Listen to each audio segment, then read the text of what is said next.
To whom much is given, much is required. Part of that requirement is sharing. Culture is the heartbeat within our lives, and it's at the core of so many things. While we live in a time when we are starving for wisdom, I welcome you to your wisdom retreat at Culture Raises Us. Today's guest, Bun B, is an accomplished artist, entrepreneur, visionary, who is half of the iconic UGK group, plays a significant role in showcasing the amazing talents that's been birthed in his hometown of Houston, Texas. Before we have him to walk us through his journey, I want to start with our key question, bro. When you hear culture, what does that mean to you? That's a great question. When people typically talk about culture, right, it's typically about the things that basically allow for human connectivity, Well, bonding. Culture to me is more akin to right? Communion. And not in the biblical sense, but just in the general sense of people coming together, talking, getting to know one another. It's typically culture that is the drawing point or the cue point for interaction and human connection, right? And so when we talk about culture, what are we talking about? Music, we're talking about paintings, right? Religion, identity, a lot of these things come into play when we talk about culture. For me, if you don't share similarities in cultural expression, then it's very hard to build a lasting connection with people, right? So for me, we can be different religions, right? But if we're looking for the same thing from religion, then we can bond over that. Commune. Yeah, exactly. Food, right? It's a great place, great representation of culture. Culture to me is the interpretation of representation, right? Okay. Of where humans connect, right? So if we look at art, we may both appreciate the painting, but let's say it's a painting of a boat in a body of water, right? You and I may both find it beautiful, but for different reasons. You may, love how the boat has been designed and built out. You may love the water and how the water has been drawn in the painting. You may love the sky and the backdrop, or you may be paying attention to small notes in the people on the boat, if there are people on the boat. But we can both find appreciation in the same thing while looking at it somewhat differently, right? So to me, that's kind of what culture is, right? Like the ability, because quite frankly, if you don't listen to the same music, if you don't eat the same food, and you both aren't searching for some type of spiritual growth and maturity, it's very hard to build a lasting relationship with someone in that way. That's right. So culture allows us to identify ourselves as well as identify like-minded people in shared spaces where we can at least agree on what the space somewhat represents. And also appreciate the nuances of difference. Yes, absolutely. Like I said, because I may go to country western concert for a different reason that a person who has a much closer proximity to country music may go for. Right. I'm a Virgil Simpson fan. I'm a Chris Stapleton fan, right? I may not have as deep an appreciation of country music as those that grew up in the culture. Right. That doesn't mean I can't go to Stagecoach and have a good time. That's right. That's right. And that's what culture is. Culture should be things that where even if we go into space with the same intentions and see things differently in the space, it's not that much of a deal breaker. Right. Right. Yeah, it's crazy. I had the opportunity to meet you probably about 25 years ago for the first time. It's crazy that long ago, right? No, dog, it's crazy. I mean, I literally remember I was first starting my Nike entertainment marketing job, and we were both on a panel, I think, in the Marina Del Rey office in LA, the illustrious LA entertainment office. And I'll never forget how blown away I was by you then, because I was only familiar with your music at that point and had no idea of your level of intellect, awareness, savviness, and just passion for progression. And over the years, you literally have continued to further validate that moment for me. And you so reflect this, what I call evolution of Black culture, way beyond just music, obviously. And I want to take a moment to really applaud you for being you, first off. And I hope this combo gives people just a small glimpse of what I've been blessed to be exposed to over the years by interacting with you. Real talk. Thank you, brother. And so, with the role you've kind of played, though, in shaping music and Black culture as we know it today, was there a particular moment where you realized just how big and instrumental this music and Black culture was to shaping and influencing global lifestyle and landscape as we kind of know it today? Yes, that if we're talking about global, right, then that has to be Big Pimpin' and the phenomenon around. Mm. Big Pimpin' was not only my biggest record to date and Jay-Z's biggest record to date. At the time, I think it still is. It was number one in the city I lived in. It was number one city he lived in. It was number one in the country that we both are nationalized citizens in. And one in countries that we'd never stepped foot in, and countries where we don't speak the language. It was that monumental of a record. But even deeper than that, because of the way that it blew up, basically, for lack of a better term, it became my international calling card. Mm. Record became a way of me identifying myself in almost any room. I have yet to go to a country that has a substantial nightlife that I've not heard this record in. And I've traveled extensively around the world. And I've been to pretty much a nightclub in every city and country I've been in. And this record plays in that club. And it plays in clubs that I've never been in yet, right? So I am allowed and afforded the opportunity to not only be in rooms, but also be represented as a Black man in spaces where there's very little to sometimes no representation Mm. of excellence and achievement. This song has a very strong Middle Eastern tone to it. It's derived from a Middle Eastern record, which helped it resonate even deeper in those That's right. where I'd never had any movement or motion in. And it really was a blessing in disguise because this record almost never happened. And Talk about that. What do you mean? well, I was up for it. Pimp was not really big on the record. Sonically, it was not only different than anything that we'd ever done, it was different than anything anyone had ever done. It was a That's right. very, very singular sounding record. And it was so far removed from what we did and how we represented and presented ourselves that Pimp was concerned that many people would be hearing us for the first time on a song that didn't represent us sonically at Mm. all. Right? Now we were able to do what we do because we're good at what we do. So we didn't need to we don't necessarily have to rap on our type of music in order to make a successful record. But this was like the biggest push, Right. biggest test of that, so to speak. But it ended up working out, and it's to me, it really sends a message to younger artists about being open.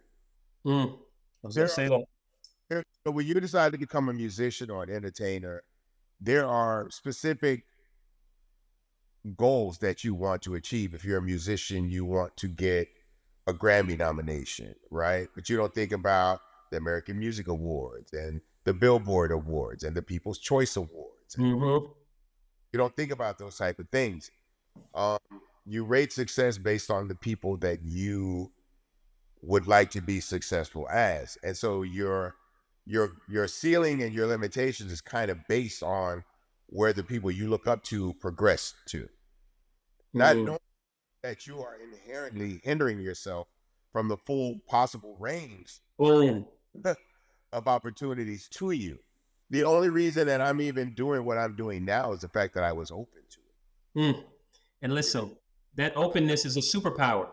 And that's why I tell younger artists, man, like you probably have an idea of what you want to do with your life, and God is laughing, right? God rolling on the floor laughing at what in store for you.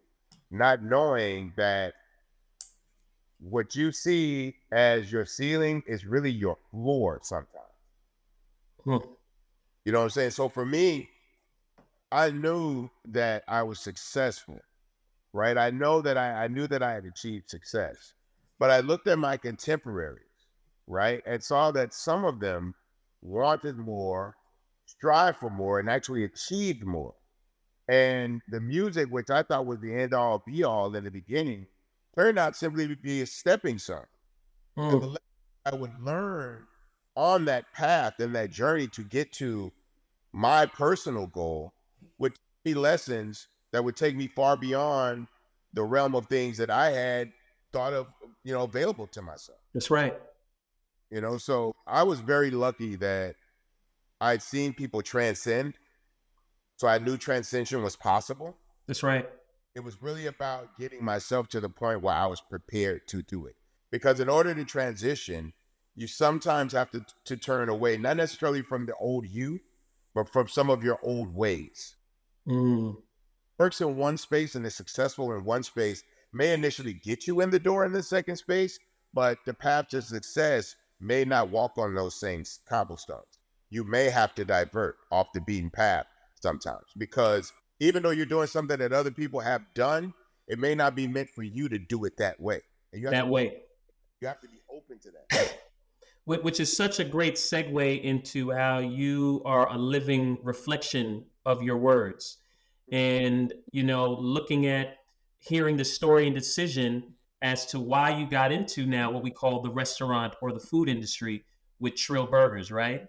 And I think you answered a little bit of what inspired you, but would love to hear from you as you talk about this initial chapter, which I could think we can say is the music piece, which you become this cultural icon within. But now it's evolved into this space of Trill Burgers and what you're doing in there. What inspired you to create a culinary experience, though? So here's the reality. Just being fully transparent with you, Astor, because we're like that. After the passing of Pimp C, while I was still able to find success in the music industry, was still able to contribute to the music industry, I wasn't having the same level of fulfillment, Mm, frankly. I had built a solo career out of necessity, not out of want. The only reason I became a solo career was because half of the group was in prison. mm, And the solo career was the best way that I came to the conclusion of to perpetuate the group and keep the momentum of the group and also keep my friend's name alive so that when he came home he would still have validity in the market and still have awareness in the market, right? Unfortunately, those lessons that we initially learned during his imprisonment became even more of a real world to live in because then it was temporary. It's like I just got to keep it afloat temporarily that's until, right. but now we're dealing with a permanent situation. And so I knew I was up for the task. I knew I was capable of doing it. Um, but there wasn't really a high level of fulfillment. And I was starting to get closer and closer into phoning it in. And so that's when I kind of stepped away for a moment. I started teaching, co-teaching a course at Rice University, and just stepping away from the music for a while. And my wife was like, "Look, I know it's not the same, but you got to do music again. Like this is, I know you go to this job at the university during the day, but it's not your day job." And I told her, I said, "Well, just not really fun anymore." You know what I'm saying? She's like, "Then that means you can only do music with your friend."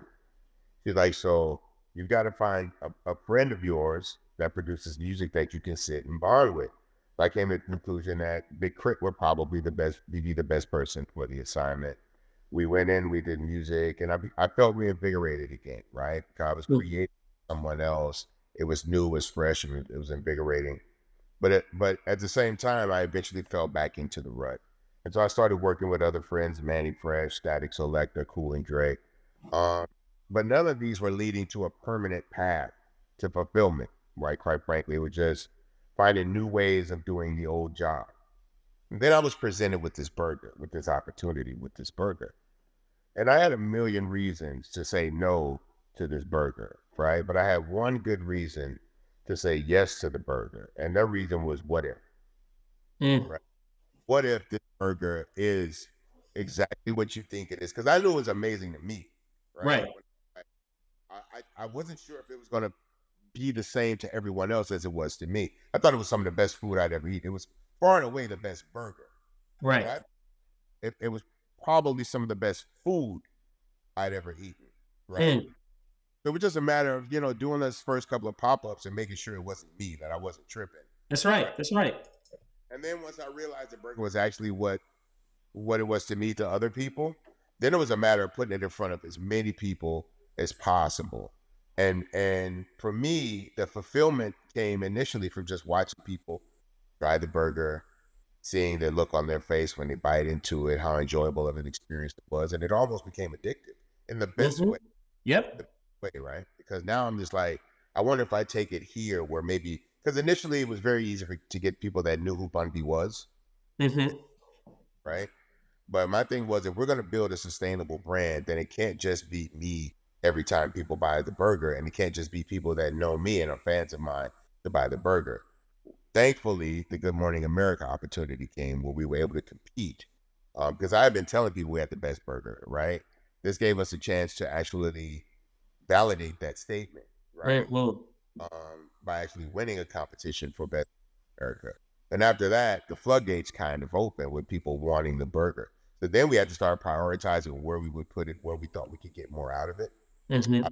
patient out of the circumstances. That's we went from a single day model to a multi-day model, right? So instead of doing these one day, started looking into music festivals, which would afford us a multi-day opportunity to present the product and build revenue, as opposed to trying to get everything done. Because the same cost I have to incur renting equipment for a Friday pop up is the same cost. If I do it on Friday, I can rent it for Friday, Saturday, and Sunday. So the Right. cost is as much, but it gives me more of an opportunity to make profit. And so we just started doing that. And the other side of it is, there's three sides, right? There's the multi-days model, which allows us to build revenue over several days. The second thing was, with a lot of these music festivals, I either know the artist, the management, the DJ. I know someone with close proximity to a majority of these artists, so I can That's right. try to present the burger to people that way. The underlying thing that we realized was happening was that these music festivals, for example, at Coachella takes place in Southern California, but it is not a solely Southern California festival. That's People from right. all over the country and sometimes all over the world, depending on who's playing. This year, Frank Ocean played, worldwide sensation. He does not perform often at all, so people That's came right. from all over the world to this festival to see him perform. And some of those people got to try Trill Burger, and they enjoyed it on the Friday. They came back on Saturday and Sunday, and now they're realizing, man, what am I supposed to do when I get home? So they go try to eat their burger, and they realize it doesn't compare.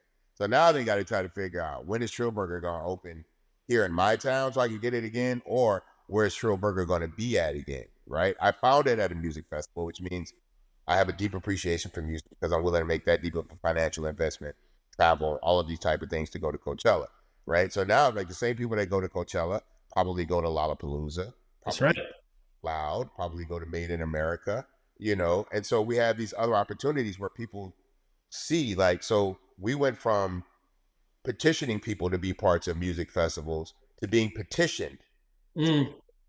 music festivals. Why? Because we're a cultural draw. Mm. Talk about that, bro. Talk We are about that, please. this this this brand is not just a culinary brand because it's a burger, but it's a cultural brand because of how imbued it is with my personal culture, my musical legacy. All of those things are ingrained in this brand. I'm inseparable from this burger at this point. But that's not the whole point of it. The only reason that it works is because of how I'm seen. If I'm in Mm. and I'm inseparable from my burger, then nobody's touching my burger. That's It's only right. because I've been able to build up a trust factor with people with 30 plus years of service. This taught me, Asher, that all these years I thought I was in the entertainment industry, I'm really in the service Your industry. service, bro. You are so service, and I thank you for because you beat me to the punch, bro. You are so in the business of service and God's work, bro. Yes, you know what I'm saying? And so My thing is that I spent 30 years of building, presenting, and to a certain extent catering a product to a specific group of people, right? Because my genre of music was so it wasn't as broadly accepted initially as it is now. It Yep. was it was such it wasn't even a full genre at the time. It was a subgenre, right? Right. So it was almost a niche kind of a thing, right? Most people didn't have the entry point to it, the cultural cues, or quite frankly, the proper frame of reference to understand the inherent struggle that many of us went through, that we were Mm. fighting out of, and that was represented by our music. Most people took it on its surface, which could very much misinterpret the meaning and the momentum and the movement that. Insignificance. Yes, absolutely.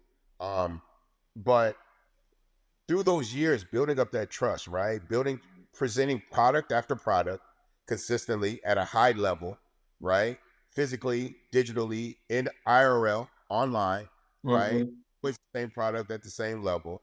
I realized that that's all I have to do is look at this burger like an album. And you That's take right. and take everything that I did to ensure the album was jamming for people, was a pleasurable experience, that people felt they were getting their money's worth, right? And that if they saw it again or heard it again, which is very easy to do with an album. Once you present the album is listened to, and they buy it once and they get to hear it time and time again. Food's a little different because I've got to make a great album every time I present the burger. Right, the minute the burger isn't what they feel the money lives up to, or the value of what they paid for is, then they stop buying the burger altogether. It's the same thing with the music. Same thing with the music. Absolutely. I would a weak album and they don't think I'm living up to the standard that they're holding me to, because keep in mind, your fans are not only supporting your music, they're literally arguing for you in That's their right. Well, they're your brand advocates now. They're your advertisers. absolutely. And you have to keep that in mind, that your product is a representation of some people. They Mm. identify through you. So if your music is A plus and they identify themselves through your music, then they feel A plus. That's right. That's Music right. is luster and underwhelming. So much of their identity for young people is tied up into the identity of the artist and the product, that they feel underwhelming. That's right. You know what I'm saying? Because all of us, regardless of how properly we're marketed by the companies and corporations that sponsor us or have signed us or whatever, everyone has to have some level of word of mouth to help get the word out. And Agree. so for those words to go from, oh man, this album is amazing, I've never heard anything like it, to this album could have been better. It doesn't even have to be that your album is bad. It That's could right. have been better, right? And that lack of effort is in your hands. It's in your lap. That's the mentality that I take into this burger. That's the importance of the product that I explain to people in the staff, people that work with us in this company. Is that, look, man, everything about me is tied into this burger. You guys Mm. see me every day. I'm personable. I'm well mannered. I'm a hard worker. I'm here when you guys start. I'm here when you finish. You know what I'm saying? But I care deeply about you and this burger. I'm not asking you to do anything that I wouldn't do. Just That's right. care, just care about this burger. You know what I'm saying? If you don't care about it anymore, let me know. You're welcome to leave. Mm. I don't want to hold anybody here that doesn't want to be here, and I don't want people here that just want to get a check, because you can cook burgers. There are a multitude of places where you can cook burgers. That's right. That's You right. know, but this burger and this company is different. If you worked here, you've seen it, you know it. It's different. And the model is set up for not only do people get paid well hourly with my company, they get tips. There's no other Mm. burger place to work at where you get tips, That's right? right. Now, because everything is by card and the automated system allows you to tip, but these people get cash tips. We're a cashless company. The only cash we take in is for tips for staff. But in Gotcha. certain settings, they earn more money with tips than they do on a daily wage. How about that? You know what I'm saying? Because people feel like when they're tipping my company, they're tipping my movement, they're tipping my culture, right? Hmm. They're real. And at the very least, if they know nothing about that, they came to an establishment that offered them great service and courtesy, and they're tipping. Look how God works. Because I look at your music legacy and career, and how music is very much it's a language, right? That even if you don't speak the same literal language, you can speak a similar language of music. You look at food. Food for me, I mean, there's a couple of things that are some of the biggest gifts you can ever give anybody. The first one is prayer. The second one I feel like is feeding people, serving them food is such a deep connection of love and appreciation. And I look at the way you just walk through the experience of what you're creating and what you are like infectiously looking for with every reaction of a consumer when consuming your burger. And it's very similar. It's very similar to that. This is a language that you are breaking down barriers of languages that we might not all speak the same, but we speak the same of feeling that love and appreciation in an experience like this of consuming a burger and all the other amazing things that you all are creating. And just hearing you talk about it, it really puts context around the depth of this. Like this is not just a restaurant. You said it. No, This is no, not just no, a no. food exchange. It, right? Because I tell people that, in order to come to Trill Burgers, let's say you live in Houston, the average Houston resident, right? In order to come to Trill Burgers, I don't care where you live, you're probably going to pass anywhere from 10 to 20 hamburger establishments That's right.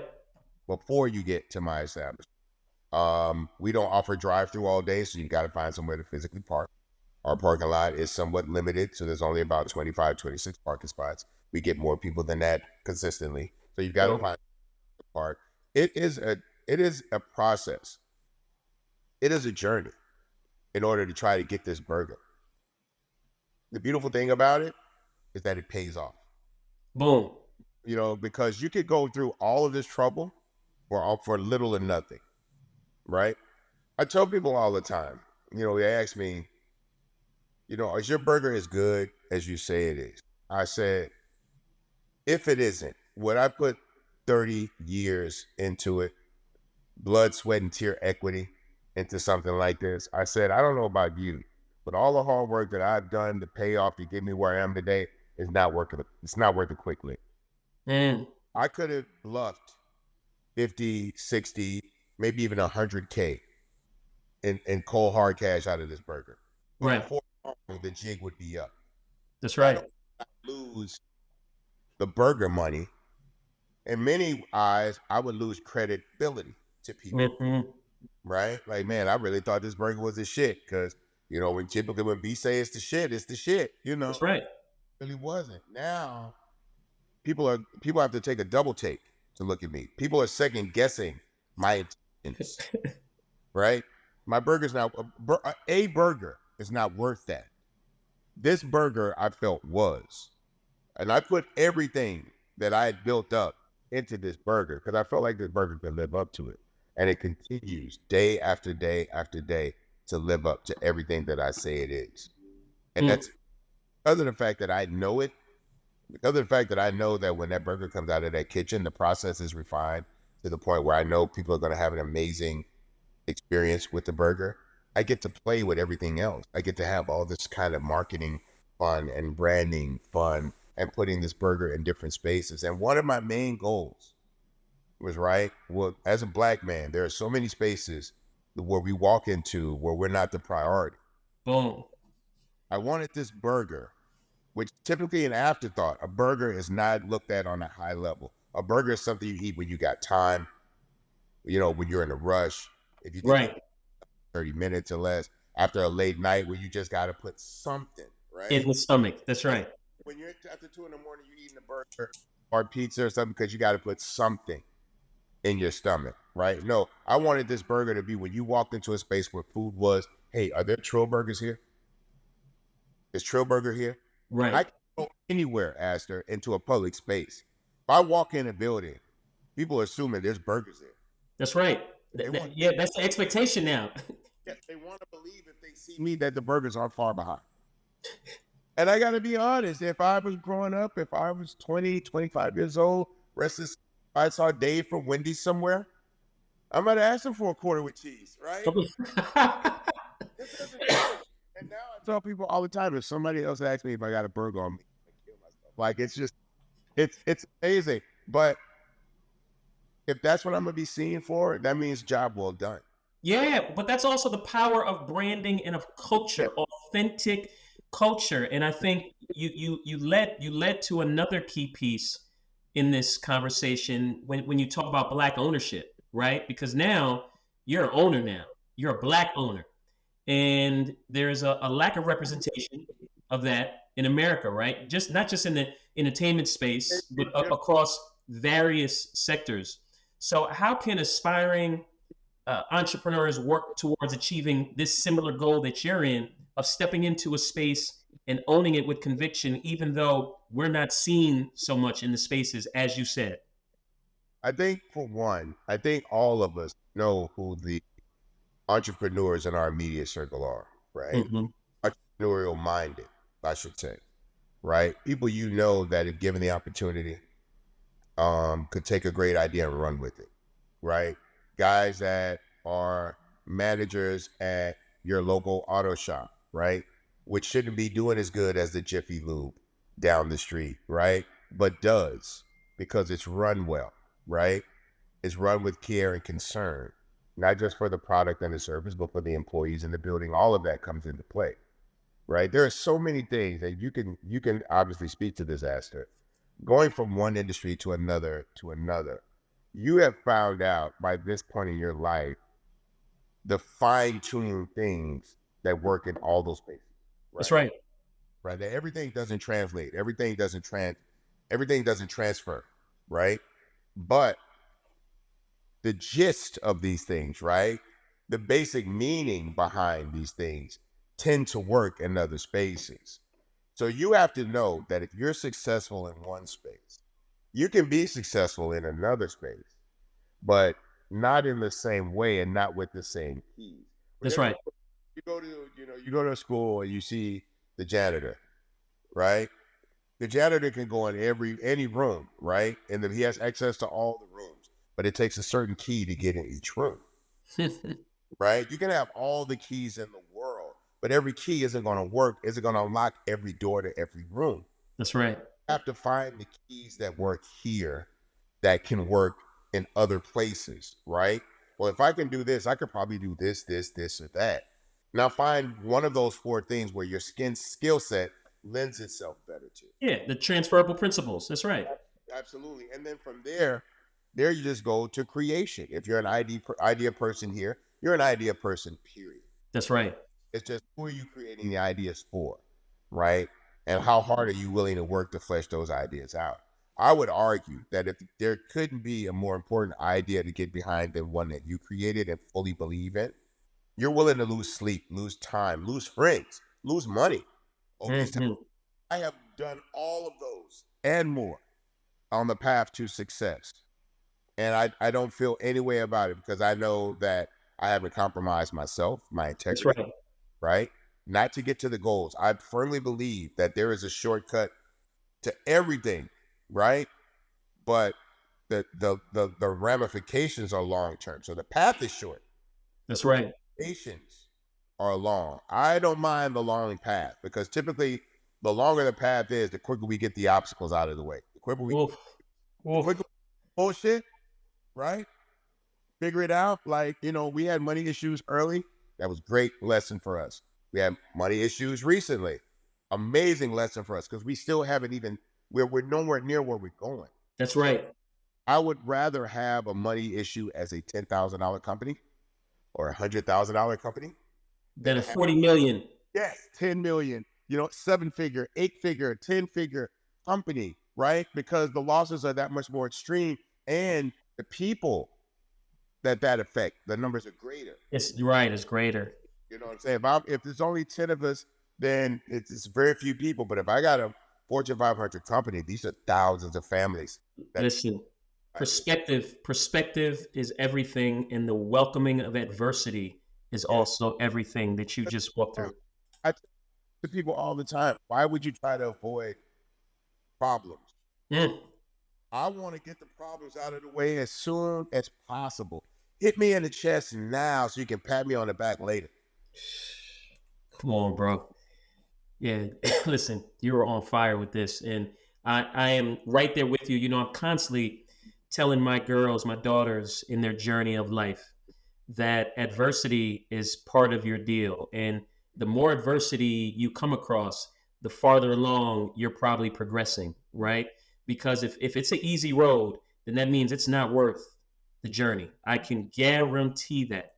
So the fact that you brought that up in the context of your journey, I'm grateful for that reminder for people to hear it even in this context.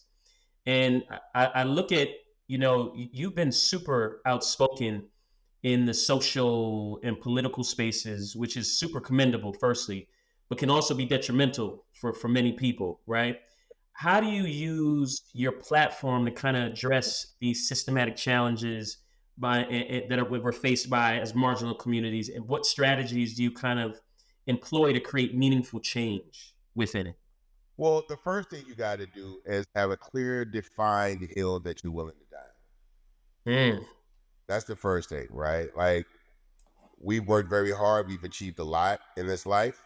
We have a very, comfortable life that we built up for ourselves and the family. What's willing potentially tearing the comfort of that down, hmm, right?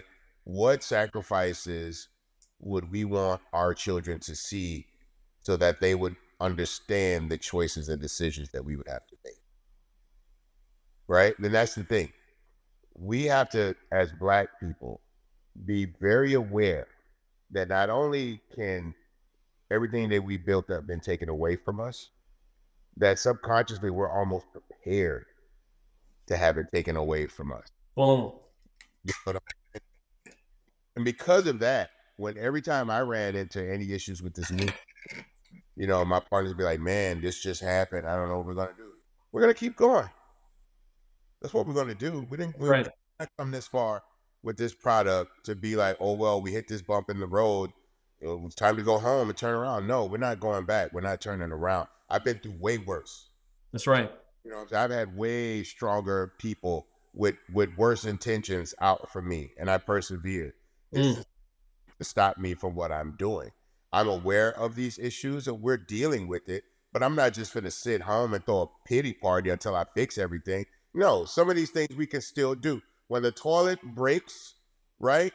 Then we get water from the hose outside and we put it in a bucket and we pour it in a bucket, but it's gonna flush, that's right. right? It's just We're gonna look a little different. Just looks a yeah, little different. yeah, but make no mistake about it, we're gonna get through it. You know what I'm saying? So me, I welcome adversity. I welcome challenge, right? Because that's really where you find yourself. Hmm.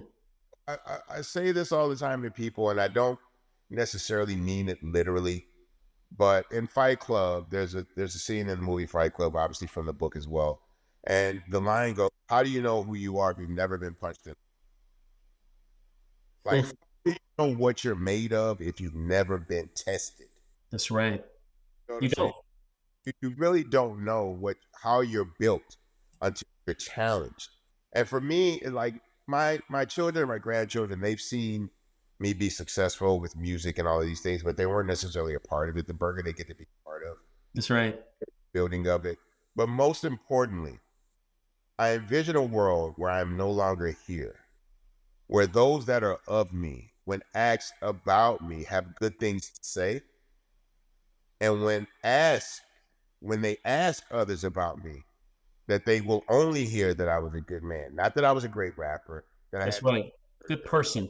I need to know that I was a good man. So when I marched, I brought my grandson to march with me for George Floyd. As he gets older, he'll understand the significance of why, even if Mm, he doesn't stay, but he needs to see that he was there. He needs mm. to know there with someone that brought him there for a benefit that wasn't of theirs. Right? My grandpa took me to this march hoping that the world would be better for me. That's right. It was not about the world being better for him. He'd already dealt with the world as it was and found his way, but was hoping that he could leave the world better than he found it. Those type of things that I want to leave to my kids. Because quite frankly, if I don't leave character lessons, then the money's not going to do them any good any fucking way. How about that? And you know what? It's funny because you're also a huge advocate on the financial literacy side Yes. and empowerment within the Black community. How do you believe the financial education piece can kind of contribute to this much needed generational wealth, sensibilities and kind of fostering our own economic independence. To be frank, the majority of aspirations in underserved communities of color, in terms of money, typically are looked at as fast, Right. right? Like the problems are, some people live in a world where they have to have today money. Yeah, microwave. It's microwave as opposed to the oven. They have to have today money because they can't see far enough for tomorrow money. Yeah. Quite frank, it's not that they don't. It's not that they're not willing to work hard enough, but they haven't seen many examples of the value of working hard, right? Like, how does this pay off for us? Because it typically doesn't, right? You have to take all the lessons that you learn from building somebody else's company and then take a chance on yourself to try to build your own. But even if you never get to that, because many of us won't get to that, right? You still got to learn how to manage $5. You don't know how to manage $5 as a child. You can't learn how to manage $500 as a teenager. And when you become an adult and get $5 and $50,000, you're not going to know how to manage that either. Financial literacy starts the moment someone gives you money, Mm, right? The moment you start realizing what money represents and you start to ask for money. That's when financial literacy starts. Whenever you get your first allowance or you start asking for your first allowance, mm, start knowing how far money goes. Now, as a child, your money doesn't have to go very far because pretty much everything you spend your money on is for you, right. right? You totally. Not the same thing as an adult. When you spend money on rent, rent benefits you because you need somewhere to stay, but it really benefits the family. Same things with the energy company, the water company, the gas company, all of these things. So you're paying for things that you want and things that you need.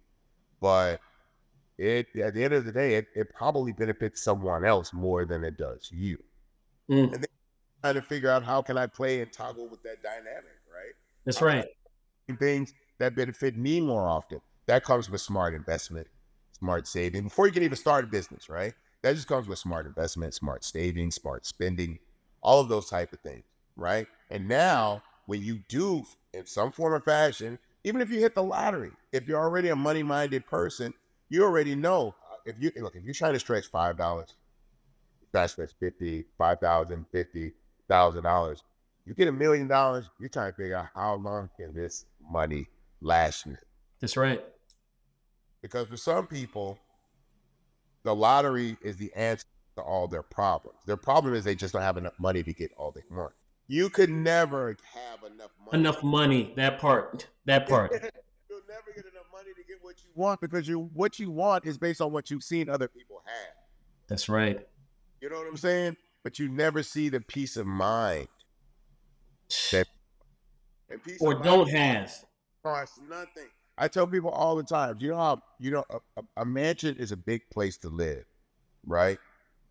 But an apartment, a shotgun shack is a lonely place if you're not happy, right? Mm, I mean, it's a mansion can have everything in it, and it's just big and empty and lonely if no one's there. And you could be in the smallest house in the world and be with the people you love. Most of us grew up in an environment where we had no idea we were as poor that's right. That was the biggest thing we ever knew.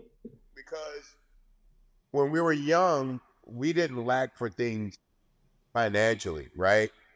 Typically, we grew up in an environment where most people had nothing, That's right. right? So it's not like you went to school with Billy from across town whose parents dropped him off in the bins, right? We all took the bus. We all were on free lunch. We all were lucky if we got polo for Christmas, right?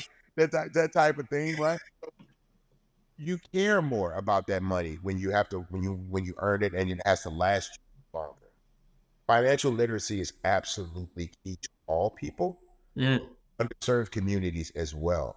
Because for many of those communities, the only way out is fast money. And fast money needs no discernment. It needs no discipline. mm, It just needs a constant. mm. People that deal with fast money are not trying to save fast. They're That's trying to right. fast money to figure out how to spend it to get faster Faster money. or more fast money, right? And so you stay in that spiral, you stay in that loop, and you'll never get yourself out of it. So everybody that wants a bunch of money You could have let's just be real. You could want a bunch of women. Can you satisfy a bunch of women? If you have takes advantage a bunch of women, That's right. That are takes a lot, bro. are you the right women? That's right. Boom. Come You know, on, man. so I'm just trying to make this relatable to some people out No, there. 1,000, and you're hitting it right on the mark, and that's why when I started this, I said I have a fond appreciation and have admired your savviness and your versatility, in general, and I, looking at from your music career to your roles as an educator, a public speaker, all the things. What did you find, or do you find the most fulfilling about your multifaceted journey, and how do you balance all these pursuits, bro? Because you're such a dimensionalized individual. How do you balance these? I've been able to meet a lot of intriguing, influential people in my life that have given me tons of wisdom, inspiration, life lessons, and new goals in life. I want to be one of those people. Mm, I, mm. I've realized that, we always wonder, like, what is the meaning of life? The meaning of life, as I have evolved it, right? The way that I've come up with it is to live a life that people learn from. That's right. Love Right? that. Like, keep in mind, that works both ways, right? People can look at your life and use it as a model of how to carry themselves and as what to do, right? People can also, at the same token, look at your life as a model how to absolutely not under any circumstances Do move out, that. bro. That's right. So my thing is try to be a good person, go all out, be the best person you can be. If you want to be a piece of shit, be the worst piece of shit you can be, and let Yeah. everybody know how terrible a piece of shit you are, so that people can be like, I don't care how bad it gets, I never want to be that. That. Or people can look at you and be like, no matter how good I think I've got it, no matter how much effect I've had on this world, I can always do more. Mm, mm. Part of that, was spot on, obviously, all of it. And I think part of that is this notion of I look at you and the power of going independent and betting on yourself, I think is a part of this example that you're talking about. And I ask this question because it's so necessary for others to hear what's possible outside of what they've been programmed to think and do. Talk about the art of truly betting on yourself. And you've talked about it already, even from the music piece, definitely on the Trill Burger side, but just even deeper, like what that means, the significance. I mean, this started for me at home, right? My parents wanted no part of this. My Mm. mother and father did not want me to do this. So my entire adult life has been betting on myself. I literally was given 7 days to leave home because I decided I wasn't going to college. I was going to aspire to be a musician, to be a rapper, which in 1991 Was meant, not the thing. Was not the thing. Frowned upon. Frowned upon. What are you talking about? it meant nothing to me, Yeah. right?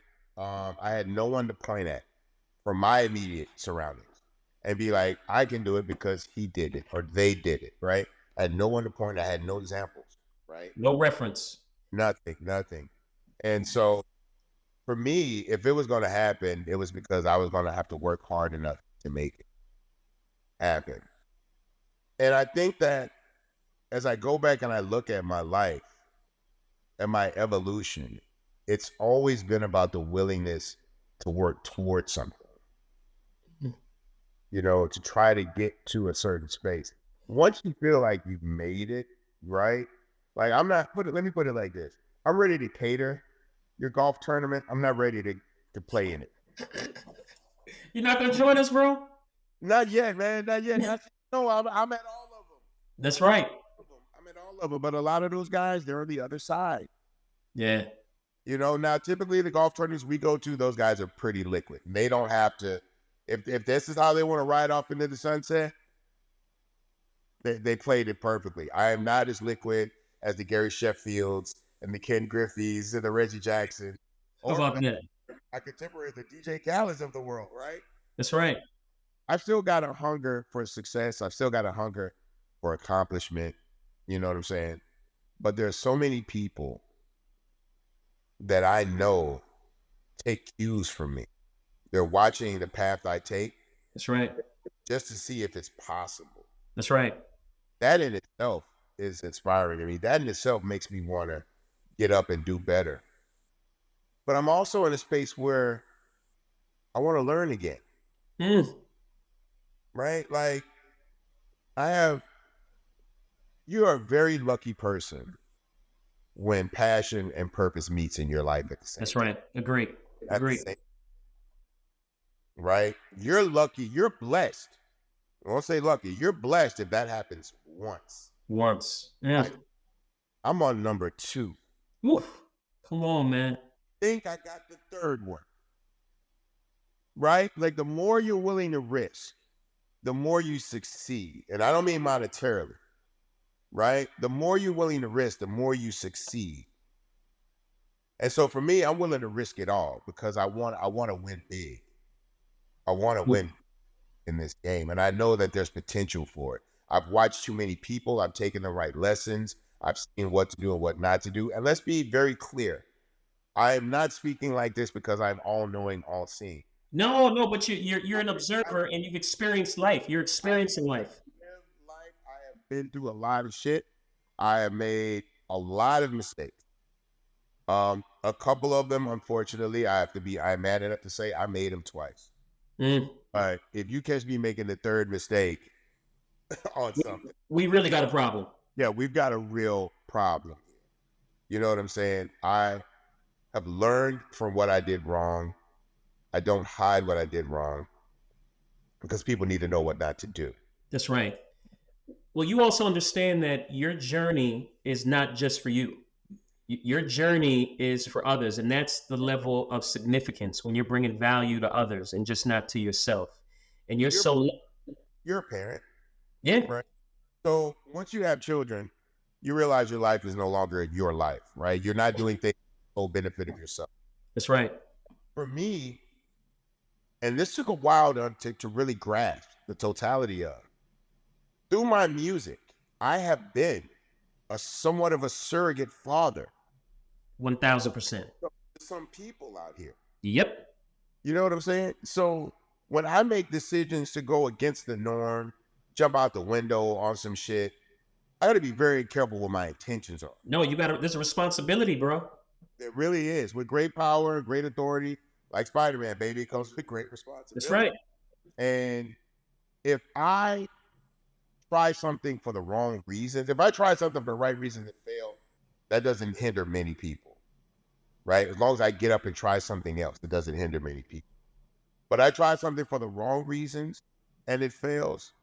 Now it doesn't just it doesn't it now it questions my integrity That's right. and my intention. And a wise man told me a very, very long time ago that man will try to control many things throughout his life. The only thing man can control is intention. Hmm.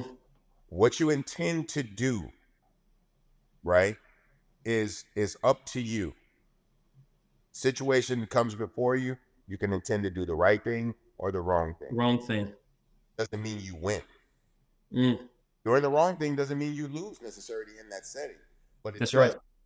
does perpetuate a standard. Man, listen. Right?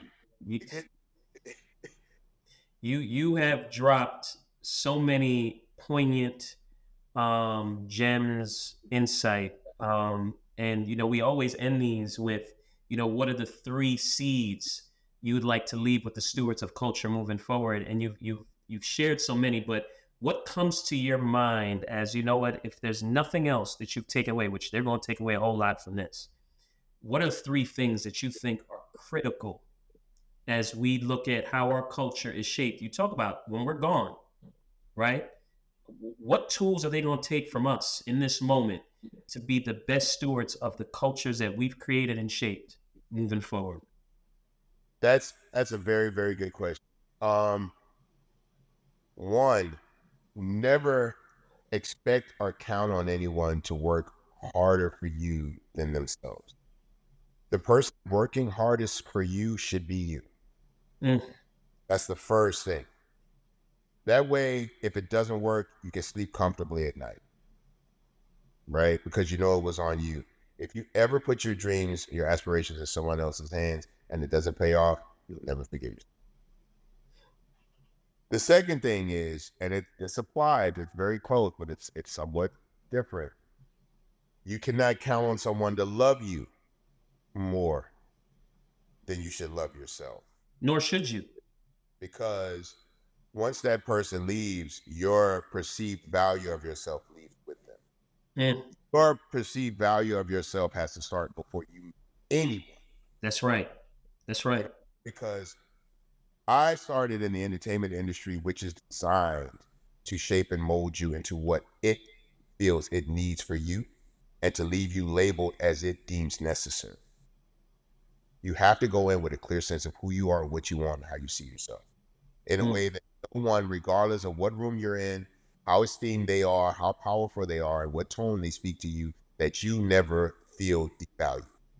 mm, And if it does come across as someone trying to devalue, that in spite of what that room has to offer, you will walk out of it. that's right.